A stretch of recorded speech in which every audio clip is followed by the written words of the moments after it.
เข้าสู่ข่าวพักเที่ยงจากห้องข่าวโทรภาพแห่งซาลาวพบกันในเที่ยงของวันอังคารวันที่9มิถุนายน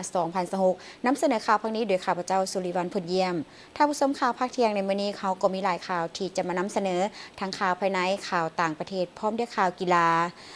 ในโอกาสเดินทางเยี่ยมยามสาธารณรัฐสังคมนิยมเวียดนามอย่างเป็นทางการและเข้าร่วมกองประชุมเวทีอนาคตอาเซียนครั้งที่3นายกรัฐมนตรีแห่งสาธารณรัฐประชาธิปไตยประชาชนลาวได้พบปะกับประธานสภาแห่งชาติแห่งสาธารณรัฐสังคมนิยมเวียดนาม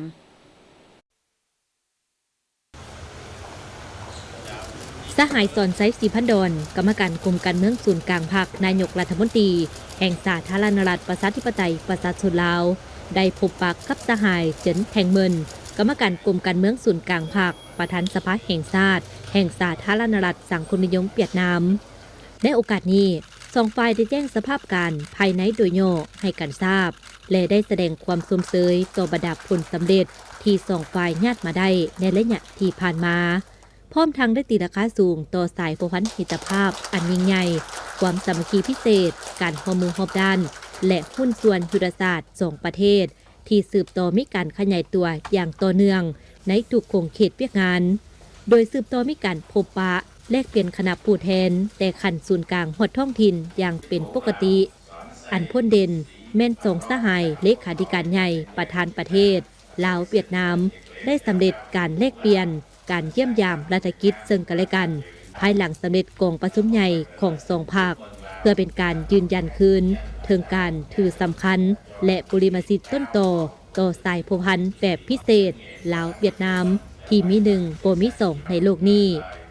พร้อมนี้สองฝ่ายได้เห็นดีเป็นเอกภาพจะสืบต่อเพิ่มทวีการหัวมือทางด้านการเมืองให้แน่นแฟ้นและสร้างความไว้เนื้อเชื่อใจซึ่งกันและกันในระดับสูงสุดเพิ่มทวีการทัดแน่นการผูกพันหัวมือระหว่างสองสภาแห่งชาติโดยเฉพาะการช่วยเหลือและแบ่งปันบทเรียนประสบการณ์การบำรุงสร้างบุคลากรของสภาแห่งชาติเวียดนามแก่สภาแห่งชาติลาวสืบต่อประสานสมทบกันอย่างแน่นแฟ้นเพื่อก้าเกี่ยมการเฉลิมฉลองปีสามัคคีมิตรภาพลาวเวียดนามในปี 2027 รวมทั้งการฉลองวันสั่งตั้งสายผูกพันการทูตครบรอบ 65 ปีและวันเซ็นสนธิสัญญามิตรภาพและการร่วมมือครบรอบ 50 ปีในปีเดียวกันสืบต่อเอาใจใส่และเพิ่มทวีการโฆษณาและศึกษาอบรมให้ทันแถวพนักงานและประชาชนโดยเฉพาะคนผู้ใหม่ได้เข้าใจอย่างแท้จริงถึงความหมายและความสำคัญของสายพัวพันธุ์พิเศษที่มีหนึ่งโปรมิสองในโลกนี้ของสองประเทศลาวเวียดนามในโอกาสดังกล่าวสหายนายกรัฐมนตรีสอนไซสีพันดอนได้แสดงความขอบใจอย่างสูงต่อการต้อนรับอันอบอุ่นและได้แสดงความสมเสยต่อสหายเจินแทงเมินที่สืบต่อได้รับการเลือกตั้งให้ดำรงตำแหน่งเป็นประธานสภาแห่งชาติแห่งสาธารณรัฐสังคมนิยมเวียดนามในโอกาสกองประชุมครั้งปฐมฤกษ์ของสภาแห่งชาติสุดที่ 16 ผ่านมาพร้อมนี้สหายสอนไซสีพันดอนได้แจ้งให้ทราบผลการพบปะกับสหายนายกรัฐมนตรีเลมิงฮึงซึ่งสองฝ่ายได้ร่วมกันปรึกษาหารือหลายปัญหาโดยเฉพาะแม่นการทบทวนคืนการจัดตั้งพันขยายข้อตกลงของการนำคันสูงของสองพรรคก็คือผลของกองประชุมครั้งที่ 48 เพื่อแน่ใจในการส่งเสริมการร่วมมือทางด้านเศรษฐกิจให้มีประสิทธิผลตื่มอีกพร้อมนั้นสหายเจินแทงเมินได้แสดงความยินดีต้อนรับอันอบอุ่นและตีราคาสูงต่อการเยี่ยมยามในครั้งนี้ซึ่งเป็นครั้งทำอิฐภายหลังที่สหายสอนไซสีพันดอนได้รับเลือกตั้งให้ดำรงตำแหน่งเป็นนายกรัฐมนตรีแห่งสาธารณรัฐประชาธิปไตยประชาชนลาวอีกสมัยหนึ่งในวันเดียวกันสหายสอนไซสีพันดอนในคณะได้ต้อนรับการเข้าเยี่ยมคำนับของสมาคมมิตรภาพเวียดนามลาวพร้อมด้วยบรรดานักธุรกิจเวียดนามและได้ไปเยี่ยมยามกลุ่มบริษัทเวียดเทลอีกด้วยแจ้งการของกระทรวงการต่างประเทศพระประธานท้องสวรรค์พรหมวิหารรองนายกรัฐมนตรีกระทรวงการต่างประเทศแห่งสาธารณรัฐประชาธิปไตยประชาชนลาวพร้อมด้วยภรรยาและคณะจะเดินทางเยี่ยมยามสาธารณรัฐสหภาพเมียนมาอย่างเป็นทางการในระหว่างวันที่ 12-13 มิถุนายน 2026โดยตอบสนองตามการเสื้อเซิญของพระประธาน ตินมองสเวรัฐมนตรีกระทรวงการต่างประเทศแห่งสาธารณรัฐสหภาพเมียนมาพระประธานท้องสวรรค์พรหมวิหารรองนายกรัฐมนตรีกระทรวงการต่างประเทศแห่งสาธารณรัฐประชาธิปไตยประชาชนลาวพร้อมด้วยภรรยาและคณะจะเดินทางเยี่ยมยามสาธารณรัฐสหภาพเมียนมาอย่างเป็นทางการในระหว่างวันที่ 12-13 มิถุนายน 2026 เพื่อเสริมขยายสายพัวพันธมิตรภาพอันเป็นมูลเสื้อที่ดีงามและการร่วมมืออันใกล้ชิดฐานประเทศใกล้เคียงระหว่าง2ประเทศตลอดระยะ7 กว่าทศวรรษผ่านมาให้แน่นแฟ้นและแตกดอกออกผลยิ่งขึ้นคณะโฆษณาศูนย์กลางภาคและองค์การกฎการแห่งรัฐจัดปาฐกถาบทเรียนของพรรคคอมมิวนิสต์จีนเกี่ยวกับการจัดตั้งปฏิบัติข้อกำหนด8ข้อของศูนย์กลางภาคการสร้างพรรคปลอดภัยเข้มแข็งและการต้านการส่อราษฎร์บังหลวง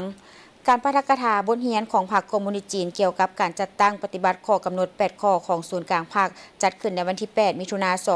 2026 ที่คณะกฎการศูนย์กลางภาคและองค์การกฎการแห่งรัฐโดยการเข้าร่วมของสหายวันไซพ้องสวรรค์กรรมการกรมการเมืองศูนย์กลางภาคคณะเลขาธิการศูนย์กลางภาคประธานคณะกฎการศูนย์กลางภาคประธานองค์การกฎการแห่งรัฐหัวหน้าองค์การต้านการส่อราษฎร์บังหลวงศูนย์กลางและสหายนางฟางหงเอกอัครราชทูตวิสามัญผู้มีอำนาจเต็มแห่งสาธารณรัฐประชาชนจีนประจำลาวมีคณะเชี่ยวชาญจากคณะกรรมการกวดการระเบียบวินัยศูนย์กลางภาคคอมมิวนิสต์จีนและคณะกรรมการกวดการรัฐแห่งสาธารณรัฐประชาชนจีนมีบรรดาสหายรองประธานคณะกวดการศูนย์กลางภาครองประธานองค์การกวดการรัฐรองหัวหน้าองค์การต้านการส่อราษฎร์บังหลวงศูนย์กลางพร้อมด้วยวิชาการของคณะกวดการศูนย์กลางภาคและองค์การกวดการแห่งรัฐมีบรรดาสหายประธานรองประธานกวดการผู้เฮ็ดเวียกงานกวดการจากบรรดากระทรวงองค์การและผ่านทางออนไลน์ให้บรรดาคณะกวดการภาครัฐแขวงเมืองผู้ที่เข้าร่วมสหายคำไหลศรีประเสริฐกรรมการศูนย์กลางภาครองประธานคณะกวดการศูนย์กลางภาครองประธานองค์การกวดการรัฐรองหัวหน้าองค์การต้านการส่อราษฎร์บังหลวงศูนย์กลางได้กล่าวว่าการปาฐกถาครั้งนี้เป็นการจัดตั้งพันขยายแผนแม่บทว่าด้วยการสร้างโครงร่วมชะตากรรมลาวจีนปี 2024 หา 2028 ระหว่างพรรคประชาชนปฏิวัติลาวกับพรรคคอมมิวนิสต์จีนเพื่อสืบต่อเพิ่มทวีการพัวพันร่วมมือในโครงเขตเวียกงานติดตามกวดกาและบันทึกการร่วมมือระหว่าง2องค์การกวดกาภาครัฐลาวจีนให้เป็นรูปธรรมติดพันกับการพันขยายมติกองประชุมใหญ่ผู้แทนทั่วประเทศครั้งที่ 12 ของภาคแผนพัฒนาเศรษฐกิจสังคม 5 ปีครั้งที่ 10 และการกาเกียมจัดกองประชุมเวียกงานกวดกาทั่วประเทศครั้งที่ 5 ให้มีบรรยากาศฟดฟื้นพร้อมนี้สหายคำไหลศรีประเสริฐได้เรียกร้องมายังบรรดาคณะเชี่ยวชาญจงสุ่มใส่บรรยายและถ่ายทอดความรู้ประสบการณ์โดยเฉพาะเกี่ยวกับบทเรียนตัวจริงของสาธารณรัฐประชาชนจีนวิธีการกวดกาภาคกวดการัฐต้านการส่อราษฎร์บังหลวงเน้นการจัดตั้งพันขยายแผนยุทธศาสตร์กฎหมายและดำรัสเข้าสู่เวียกงานตัวจริงให้หลายและเรียกร้องมายังผู้เข้าร่วมจงได้เอาใจใส่ติดตามการบรรยายตั้งคำถามสนทนาแลกเปลี่ยนบทเรียนที่ติดพันกับความรับผิดชอบของตนและยกสูงความรับผิดชอบการเมืองในการเข้าร่วมกองประชุมแต่ต้นตลอดปลายเพื่อเก็บกับบทเรียนประสบการณ์ใหม่และสามารถนำไปหมุนไส้เข้าในเวียกงานตัวจริงและเพื่อเฮ็ดให้การปาฐกถาในครั้งนี้มีผลสำเร็จตามจุดประสงค์ระดับคาดหมายจากนั้นสหายนางมาจันรองหัวหน้ากรมติดตามกฎกาแบบแผนภาครัฐคณะกรรมการกฎการระเบียบวินัยศูนย์กลางภาคคอมมิวนิสต์จีนคณะกรรมการกฎการรัฐแห่งชาติจีนก็ได้ให้เกียรติขึ้นปาฐกถาเอกสารเกี่ยวกับสภาพการจัดตั้งปฏิบัติจิตใจข้อกำหนด8ข้อของศูนย์กลางภาคคอมมิวนิสต์จีนสหายมาซุนพงษ์ห้องหัวหน้าสถาบันกวดกาวินัยพรรคและติดตามกวดกาแห่งรัฐจีนคณะกรรมการกวดการะเบียบวินัยศูนย์กลางภาคคอมมิวนิสต์จีนคณะกรรมการกวดการรัฐแห่งชาติจีนได้ให้เกียรติขึ้นปาฐกถาเอกสารเกี่ยวกับทัศนะและผลสำเร็จในการสุกยู่การสร้างความปลอดภัยข่าวสะอาดของพรรคและเวียกงานต้านการส่อราษฎร์บังหลวงของสาธารณรัฐประชาชนจีนพร้อมนี้ผู้เข้าร่วมก็ได้มีคำถามแลกเปลี่ยนในแต่ละหัวข้ออีกด้วย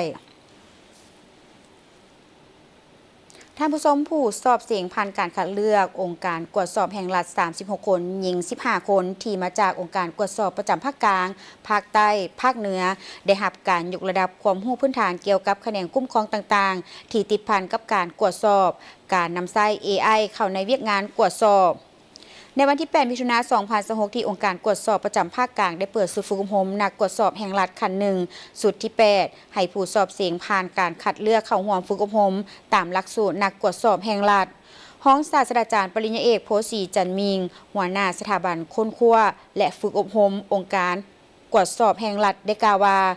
สุดฝึกอบรมครั้งนี้เป็นการฝึกอบรมนักกวดสอบแห่งรัฐขั้นหนึ่งแม้นมีความสำคัญหลายต่อการพัฒนาเวียกงานทรัพยากรมนุษย์พนักงานองค์การกวดสอบแห่งรัฐโดยเฉพาะแม้นเวียกงานวิชาเฉพาะการกวดสอบแนใส่ยกสูงขีดความสามารถด้านการกวดสอบในแต่ละแขนงการพร้อมทั้งสร้างให้นักกวดสอบแห่งรัฐขั้นหนึ่งสุด8ให้มีความหนักแน่นทางด้านความรู้ความสามารถทักษะความชำนาญงานและกลายเป็นมืออาชีพขึ้นเทอละก้าวเพื่อสนองให้แก่ความเฮียกข้องต้องการในหน้าที่การเมืองในระยะใหม่ยกสูงประสิทธิภาพประสิทธิผลด้านเวียกงานกวดสอบสร้างความไว้ใจและให้เป็นที่เชื่อมั่นของประชาชนการฝึกอบรมแนใส่บำรุงก่อสร้างเพื่อเป็นพื้นฐานให้แก่การคัดเลือกและรับรองเอานักกวดสอบแห่งรัฐขั้นหนึ่งสุด8ทั้งรับประกันให้ได้ตามมาตรฐานที่มีการกำหนดมีผู้เข้าร่วมฝึกอบรมครั้งนี้จำนวน36 คนหญิง15 คนที่มาจากองค์การกวดสอบแห่งรัฐ17 คนองค์การกวดสอบประจำภาคใต้4 คนภาคเหนือ2 คนมี4 คนมาจากองค์การกวดสอบประจำภาคกลางมี4 คนมาจากองค์การกวดสอบประจำภาคกลางมี3โดยผู้เข้าร่วมฝึกอบรมจะพร้อมกันค้นคว้าหำเหียน2 กลุ่มวิชาเป็นต้นความรู้พื้นฐานเกี่ยวกับคะแนนคุ้มครองต่างๆที่ติดพันกับการกวดสอบการนำใช้ AI และการนำใช้ AI เข้าในเวียกงานกวดสอบและจรรยาบรรณกวมเอา17 วิชาพร้อมนั้นมีคณะกรมนอกจากนั้นยังมีคณะกรมมาบรรยายประสบการณ์ตัวจริงและเวียกงานปิ่นอ้อมที่ติดพันกับเวียกงานกวดสอบแห่งรัฐในวันที่ 6 มิถุนายน 2026 มหาวิทยาลัยแห่งชาติได้จัดกิจกรรมย่างเพื่อสุขภาพเพื่อเป็นการคำนับหับต้อนและเฉลิมฉลองวันสร้างตั้งมหาวิทยาลัยแห่งชาติครบรอบ 30 ปีที่จะมาถึงกิจกรรมย่างเพื่อสุขภาพเพื่อเป็นการคำนับหับต้อนและเฉลิมฉลองวันสร้างตั้งมหาวิทยาลัยแห่งชาติครบรอบ 30 ปีได้จัดขึ้นในตอนเช้าของวันที่ 6 มิถุนายน 2026 ที่ผ่านมาโดยการเข้าร่วมเป็นประธานของห้องศาสตราจารย์ปริญญาเอกเดชานุราชแสนดวงเดชผู้อำนวยการใหญ่มหาวิทยาลัยแห่งชาติมีบรรดาห้องผู้อำนวยการบรรดาหัวหน้าคณะวิชาต่างหน้าจาก3 องค์การจัดตั้งมหาชนครูอาจารย์พนักงานนักศึกษาทุกหุ้นพร้อมครูร่วมพัฒนามหาวิทยาลัยแห่งชาติเข้าร่วมในพิธีศาสตราจารย์ปริญญาเอกเดชานุราชแสนดวงเดชได้ให้เกียรติขึ้นมีคำเห็นและกล่าวเปิดพิธีให้ฮู้ว่าจุดประสงค์ในการสร้างขบวนการย่างในครั้งนี้เพื่อเป็นการสร้างขบวนการต้อนรับวันสร้างตั้งมหาวิทยาลัยแห่งชาติครบรอบ 30 ปีที่จะมาถึงในเดือนพฤศจิกายนนี้พร้อมทั้งเป็นการส่งเสริมการออกกำลังกายให้มีสุขภาพแข็งแรงและเป็นการสร้างความสามัคคีภายในบรรดาพนักงานครูอาจารย์และนักศึกษาอีกด้วยนอกจากกิจกรรมย่างในครั้งนี้แล้วภายในเดือนกรกฎาคมนี้ยังจะมีกิจกรรมจัดงานฮูบเงาสั้นในหัวข้อดงโดกดงใจเพื่อระลึกความทรงจำในวิทยาเขตดงโดกที่เป็นส่วนรวมจิตใจของมหาวิทยาลัยของพวกเขาโดยเชิญนักศึกษาผู้สร้างฮูบเงาหนุ่มจากหลายมหาวิทยาลัยในประเทศลุ่มแม่น้ำคองมาถ่ายทอดฮูบเงาเล่าเรื่องเกี่ยวกับชีวิตในวิทยาเขตและความทรงจำจาก 30 ปีนอกจากนี้ยังจะมีกิจกรรมอื่นๆอีกอย่างหลวงหลายที่จะจัดขึ้นก่อนฮอดวันเฉลิมฉลองในเดือนพฤศจิกายนที่จะมาถึงนี้การสร้างขบวนการในครั้งนี้มีบรรยากาศฟดฟื้นมวลซืนและแสดงให้เห็นถึงความสามัคคีหักแพงเป็นปึกแผ่นอันหนึ่งอันเดียวกันของบรรดาพนักงานครูอาจารย์และนักศึกษาทุกคนที่มีความภาคภูมิใจต่อกับประวัติศาสตร์ 30 ปีแห่งการเติบใหญ่ขยายตัวของสถาบันการศึกษาแห่งนี้ สำเร็จการแข่งขันขวบภาษาจีนสั้นมัธยมทั่วโลกครั้งที่ 19 เขตการแข่งขันทั่วประเทศลาวอย่างจบงามภายใต้หัวข้อตามฝันภาษาจีนสารฝันวัยหนุ่มผลการแข่งขันตัวแทนจากโรงเรียนประถมและมัธยมสมบูรณ์เหลียวโตสามารถคว้ารางวัลชนะเลิศอันดับที่ 1กลายเป็นตัวแทนของลาวไปร่วมชิงชัยในเวทีระดับโลกที่นครหลวงปักกิ่งประเทศจีนในท้ายปีนี้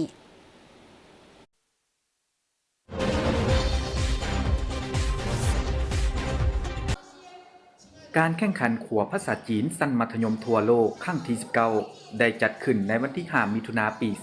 2016 โดยการร่วมมือระหว่างโรงเรียนประถมและมัธยมสมบูรณ์เลียวโตและสถานเอกอัครราชทูตจีนประจำลาวให้เกียรติเข้าร่วมของท่านเติ้งลี่เฉียงที่ปรึกษาสถานเอกอัครราชทูตจีนประจำลาวท่านสมประสงค์จันทวงศ์ผู้อำนวยการโรงเรียนประถมและมัธยมสมบูรณ์เลียวโตพร้อมคณะผู้บริหารและภาคส่วนที่เกี่ยวข้องนับตั้งแต่ปี 2008 เป็นต้นมาการแข่งขันขัวภาษาจีนได้จัดขึ้นอยู่ลาวเป็นประจำทุกปีและได้ร่วมเดินทางกับสาวหนุ่มเยาวชนลาวหลายคนสำหรับปีนี้มีหัวข้อคือตามฝันภาษาจีนสานฝันไว้หนุ่มสะท้อนถึงความหักและความมุ่งมั่นที่มีต่อภาษาจีนของน้องนักเรียนปี 2026 เป็นปีที่มีความหมายความสำคัญแห่งการสร้างตั้งสายพัวพันธ์การทูตลาวจีนครบรอบ65 ปีเฮ็ดให้ภาษาจีนยิ่งกลายเป็นขัวต่ออันสำคัญในการหักแน่นสายพัวพันธ์มิตรภาพและเปิดประตูสู่โลกกว้างภายใต้ข้อริเริ่ม1แล้ว1เส้นทางการแข่งขันขัวภาษาจีนปีนี้ถือว่ามีความหมายเป็นพิเศษเมื่อจัดขึ้นในท่ามกลางบรรยากาศที่2ประเทศกำลังเฉลิมฉลองวันสร้างตั้งสายพัวพันธ์การทูตจีนลาวครบรอบ65 ปีก็คือระยะที่สหายทองรุ่นศรีสุริตเลขาธิการใหญ่ประธานประเทศแห่งสาธารณรัฐประชาธิปไตยประชาชนลาวพร้อมด้วยภรรยาและการนำคันสูงของลาวสำเร็จการเดินทางเยี่ยมยามรัฐกิจสาธารณรัฐประชาชนจีนในระหว่างวันที่2ถึงวันที่6มิถุนายน